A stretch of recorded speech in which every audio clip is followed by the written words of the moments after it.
Риддерлік Кенді Алтайдың жазушылары қалалық әдеби бірлестігіне 95 жыл толды. Облыстық Алтай буыны әдеби бірлестігінің бөлімшесінің мүшелері мерейтойларын достары мен шығармашылық жанкүйерлерінің арасында өткізді. Риддерлік әдеби бірлестігінің тарихы бай әрі ғасырға жуық. Сонау 1929 жылдары Еңбек поселкесінде шағын әдеби үйірме пайда болады. Оның тұңғыш ұйымдастырушысы әрі жетекшісі жас Степан Назаров болған. Риддерский рабочий газетінің редакторының орынбасары. Ол Ұлы Отан соғысы майданында хабарсыз жоғалып, соғыстан кейін әдеби бірлестік Лениногорская правда газетінің редакциясында өз жұмысын жалғастыра берген. Әр түрлі жылдарда оны талантты адамдар жетекшілік еткен. Владимир Яремчук, Юрий Рябцев, Михаил Полторанин, Павел Ивлев, Петр Рудник, Юрий Катаев, Михаил Немцев. Осы және өзге жазушылар мен ақындардың туындылары газетте басылып, тек қалада емес, облыста да танымал болған. Мектептерде, кәсіпорындарда олардың қатысуларымен әдеби кештер өтетін. 2000 жылы жұмысын Радуга поэзия студиясы бастайды. Оны 20 жыл бойы Михаил Немцев жетекшілік еткен. Содан соң 1 жыл бойы студияны Климент Первушин жетекшілік етті. 2020 жылдан бастап Кенді Алтайдың жазушылары әдеби бірлестігінің тізгіні талантты әйел Люсьена Разживинаның қолында.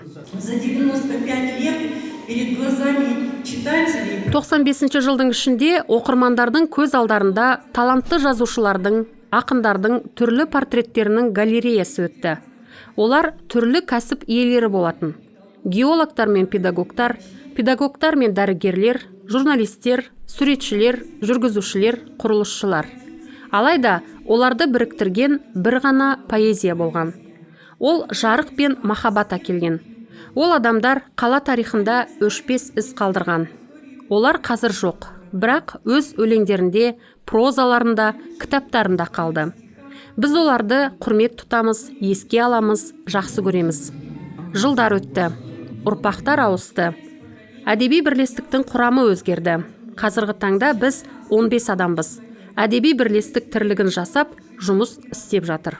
95 жылдық тыңғылықты жұмысында қаланың, облыстың, республиканың және таяу шет елдің тұрғындары біздің талантты жерлестеріміздің Михаил Немцев пен Климент Первушинның, Юрий Монаков пен Сергей Комовтың, Анна Серова мен Людмила Гришканың және өзгелердің шығармашылықтарымен танысып, сүйе алды.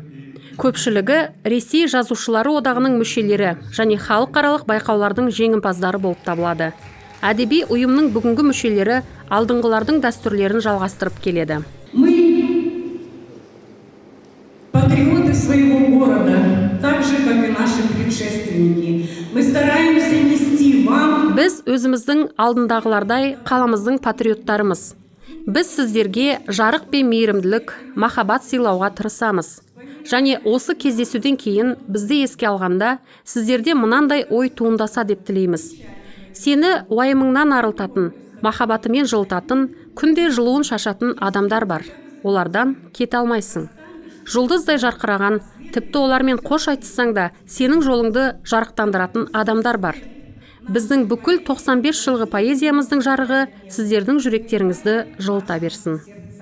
Мерей иелерін, жазушыларды әріптестері мен достары құттықтауға келіп, әркімнің еңбегін атап өтіп, шығармашылық жетістіктер мен одан да көп оқырмандар мен қадірлеушілерінің болуын тіледі. Және әрине, Кенді Алтайдың жазушылары Риддерлік қалалық әдеби бірлестігінің ғасырлық мерейтойын атап өту үшін де келді.